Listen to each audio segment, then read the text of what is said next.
Myles Garrett is the most dominant pass rusher in the NFL. Through 12 weeks, he has 49 pressures and 11 sacks, and his 93.7 PFF pass rushing grade would be the highest of all time, beating the record that he set last year with 92.7. He leads all edge rushers in pass rush win rate and double team rate. He's literally the entire focus of opposing offense's protection plan, but he consistently strings moves together against double teams and triple teams. And when I'm organizing film for a video, I chart the plays into different categories so that I can split them up into different sections that I want to discuss. And with a pass rusher, I'll usually chart what moves they're using and segment the video in that way. But I've done a ton of videos on edge rushers and defensive linemen up to this point, and I've never studied a player that has a more diverse move set than Myles Garrett, where he has almost an infinite number of moves at his disposal that he executes with perfect technique. And on top of that, he's a generational athlete, over 35-inch arms, 41-inch vertical jump at 272 pounds, so the effectiveness of all of his moves is maximized. In this video, I'm going to break down Myles Garrett's pass rushing moveset, and because a lot of his dominance comes from his ability to string moves together, I'm going to sequence this in a way that sort of builds on each move from the ground up. Before we get into it, make sure to subscribe and leave a like, and also let me know in the comments any video suggestions that you have. I keep all of them written down, and it's really helpful to get your input. If you follow the NFL draft, you've probably heard people talking about a pass rusher that has bend.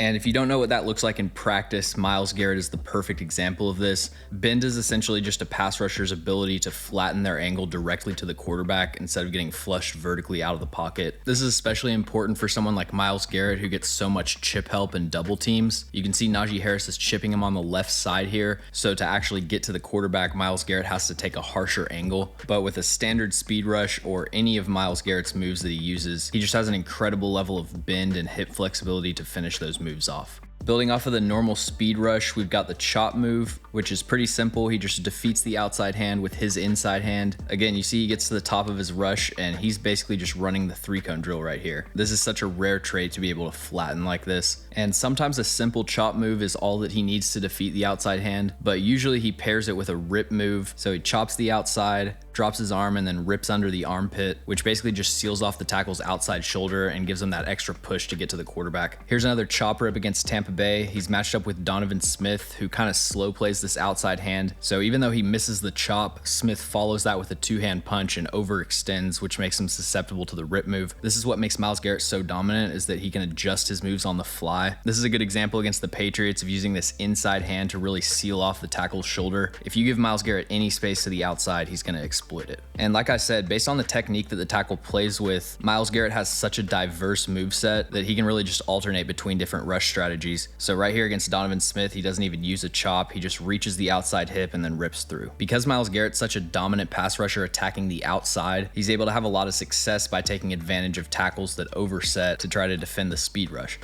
So this play against Buffalo, the left tackle oversets, his feet and shoulders are pointed to the end zone, completely selling out to protect the outside. So Myles Garrett gets into this chop move, but then realizes the vulnerable position that he has the tackle in, and he spins inside, wraps the outside arm around the back to propel him towards the quarterback and prevent the tackle from turning around. Here's another one against Jonah Williams. Again, he gets a ton of chip help, but he does a really good job actually using that to his advantage and creating confusion and traffic for the offense. But Jonah Williams oversets, opens up the inside, and Myles Garrett gets an easy sack.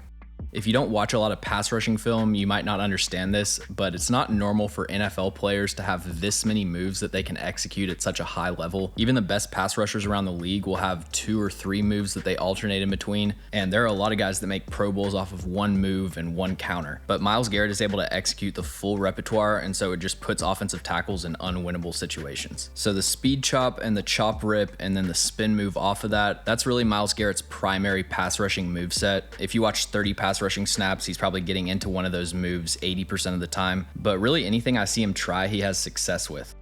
Right here, Spencer Brown gives Myles Garrett free access to the outside hand, so he uses a double swipe, and then as always, great bend to get to the quarterback.